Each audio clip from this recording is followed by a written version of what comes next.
اب جو سونگا تو ایک مرتبہ کہا اے بہن میں اس مٹی میں اپنے خون کی بو محسوس کر رہا ہوں. اے بہن ارے یہی وہ مٹی ہے کہ جو مٹی میرے نانا کے پاس تھی. اے بہن زینب یہیں پر ہمارا گھر بسایا جائے گا. البابیہ کربلا میں جو افراد رہتے ہوئے تھے ایک مرتبہ امام حسین نے ان کو بلایا اور بلانے کے بعد کربلا کی زمین کا سودا کیا. کربلا کی زمین خریدی اور ایک مرتبہ زمین کو خریدنے کے بعد بنی اسد کو دوبارہ واپس کر دی اور واپس کرنے کے بعد کہا کہ اے بنی اسد اے اسد کے لوگوں میں یہ زمین تمہیں ہبہ کرتا ہوں تمہیں بخشتا ہوں لکھ لیے یاد رکھنا کہ جب میرا کوئی زائر آئے تو تم اسے 3 دن تک کھانا کھلانا. جب میرا کوئی زائر آئے تو تم اسے 3 دن تک پانی پلانا. جب میرا کوئی چاہنے والا آئے تو اسے 3 دن تک مہمان رکھنا. مولا آپ کو اپنے شیعوں کا اتنا خیال, ارے ان کے پانی کا اتنا خیال, ان کی غذا کا اتنا خیال. ارے میدر علی اسرار 3 دن کا بھوکا اور پیاسا. اللہ اکبر. اے بنی اسد یہ زمین میں نے تمہیں ہبہ کی مگر یہ یاد رکھنا 10 محرم کے بعد جب یہ ہمیں قاتل شہید کر دیں تو تم اس میدان میں آنا ایک ایک مٹھی ہمارے جسموں پر ڈال دینا. اے بنی اسد کے لوگوں اب اپنی خواتین کو بھیجو. خواتین آئی. امام نے خواتین سے التجا کی اے بنی اسد کی خواتین جب یہ 10 محرم کو ہمیں شہید کر دیں تو ایک ایک مٹھی لانا اور ہمارے جسموں پر لا کر ہمیں دفن کر دینا. ایک مرتبہ خواتین کو بھیجا اور کہا کہ بنی اسد کے بچوں کو بھیجو. بنی اسد کے بچے آئے. اے بنی اسد کے بچوں ارے جب یہ 11 محرم 10 محرم کو ہمیں قتل کر دے ہمیں شہید کر دے تو تم ایک مٹھی اٹھانا ہمیں دفن کر دینا. مولا ارے دفن ہونے کا شوق دفن ہونے کا شوق نہیں ہے. علی اصغر 6 مہینے کا ہوگا تمازت یافتہ 6 مہینے کا علی اصغر تمازت یافتہ پیدا ہوگی. ارباب اعزاز خدا کے آنسو کو رومال حضرت زہرا نے جگہ دی.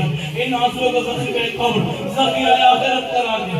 ارباب اعزاز 2 محرم الحرام کو جب یہ قافلہ یہاں پر روکا تو ایک مرتبہ ابن زیاد اور کسر سعد کا حکم آیا کہ حسین کے قافلے کو حسین کے لشکر کو نہر کے کنارے سے ہٹایا جائے. ارباب اعزاز جیسے ہی یہ حکم آیا جناب عباس نے تلوار کو نیام سے نکالا اور تلوار کو باہر نکالنے کے بعد ایک خط کھینچا ہے جو کوئی حسین کو اور فرزند نبی کو اس جگہ سے ہٹائے. اللہ اکبر. امام حسین بہن زینب کے پاس گئے. بہن زینب ارے تیرے عباس کو جوش آ گئے. عباس سے کہو کہ اپنی تلوار کو نیام میں رکھے. ارے بھائی آپ بھی تو کہہ سکتے ہو. اے بہن جب 50 ہجری میں بھائی حسن کو زہر دیا گیا تب عباس نے تلوار نکالی. میں نے کہا بھائی کربلا نہیں ہے. ارے جب انہوں نے ہمیں مدینے کو الوداع کہنے کو کہا تب عباس نے تلوار نکالی. میں نے کہا بھائی ابھی کربلا نہیں ہے. ارے ابن کسر سعد کے دربار میں پھر حسین عباس نے تلوار نکالی. میں نے کہا بھائی یہ کربلا نہیں ہے. ارے عباس کو روکوں تو کیسے روکوں. ایک مرتبہ زینب آئی. عباس نے زینب کو آتے ہوئے دیکھا اپنی تلوار کو نیام میں رکھا. شہزادی کے قدموں میں اپنے سر کو رکھا. شہزادی اس غلام کے لیے کیا حکم ہے. غلام حاضر ہے. اللہ سيعلم الذين ظلموا أي منقلب ينقلبون ربنا تقبل منا إنك أنت السميع العليم. پروردگار ہماری عبادت کو قبول فرما.